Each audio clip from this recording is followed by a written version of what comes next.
नाशिक महानगरपालिका निवडणुकीत भाजपच्या हिमगौरीताई अडके आहेर यांची महापौरपदी निवड करण्यात आली असून शिवसेनेचे विलास अण्णा शिंदे यांची उपमहापौरपदी निवड झाली आहे।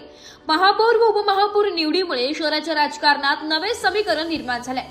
नाशिक लोकशाही न्यूजचे संचालक व मालक विश्वास लचकेसर यांनी हिमगौरीताई यांचे पती, बंधू तसेच वडिलांची भेट घेऊन त्यांना भावी वाटचालीसाठी शुभेच्छा दिल्या।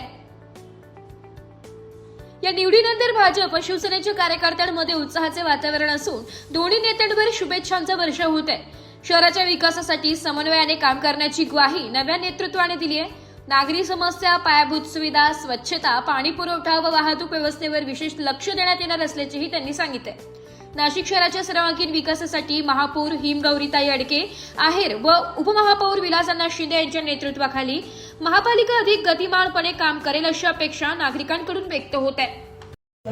सन्माननीय सदस्य, मनपाचे सर्व कर्मचारी, अधिकारी, माझे पत्रकार बंधू भगिनी, अध्यक्ष, नवनिर्वाचित उपमहापौर साहेब, आयुक्त साहेब, सगळ्यांनाच या सभागृहासाठी आणि आजच्या पहिल्या कामकाजाच्या दिवशीचे खूप खूप शुभेच्छा देते।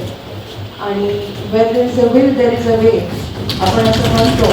आणि या सभागृहात आजपासून फक्त नाशिकचा विकास एवढा ध्यास असणार आहे। आपण सभागृहाचे काम सुरू करू। ब्युरो रिपोर्ट, नाशिक लोकशाही न्यूज, नाशिक।